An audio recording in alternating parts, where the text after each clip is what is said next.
Bumaba ang bilang ng mga Pilipinong nagsasabing mahirap sila habang dumami naman ang nakakaramdam ng gutom batay sa tugon sa masa survey ng Octa Research nitong Disyembre.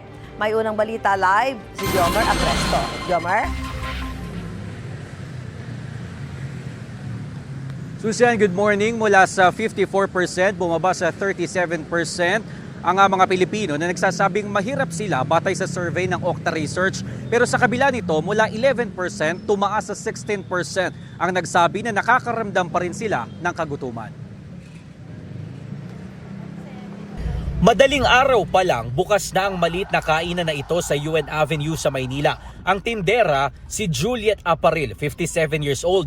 26 na taon na siyang nagtitinda ng almusal. Aniya, malaki na rin ang naitulong nito sa pantustos sa pangangailangan ng kanyang pamilya. Pero kung gutom ang pag-uusapan, kapareho raw siya ng mga Pilipinong nakakaramdam o nakararanas ng gutom kung minsan. Imbis daw kasi na ipangkain nila, napupunta raw sa mga bayarin ng kanilang kita. Opo, ganun po talaga. Kasi po, nung araw, mura po yung mga bills. Ngayon po, mahal po yung mga bills. Mataas po. Higit po sa lahat, kahit nagtatrabaho ka dito sa isang gobyerno, sa isang mga private, mataas po yung tax.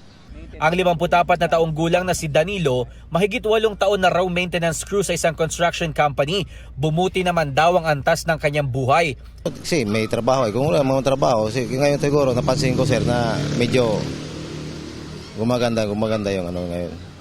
Base sa tugon ng masa survey ng Octa Research, bumaba sa 37% o katumbas ng 9.8 milyong Pilipino ang nagsabing mahirap sila noong Disyembre ng nakaraang taon. Mula yan sa 54% o nasa 14.3 milyong Pilipino noong Setyembre ng parehong taon. Ayon sa Octa Research, ito na ang pinakamalaking na record na single quarter decline sa self-rated poverty survey nila.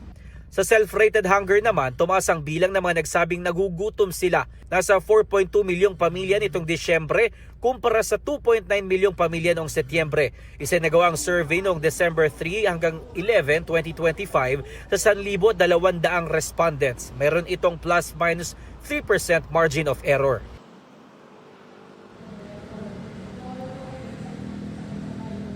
Susan, umaasa naman ang ilang nakausap natin na ngayong 2026 ay magsisimula na bumaba ang presyo ng mga bilihin. At yan ang unang balita. Ako po si Jomar Apresto para sa GMA Integrated News. Gusto mo bang mauna sa mga balita? Mag-subscribe na sa GMA Integrated News sa YouTube at tumutok sa unang balita.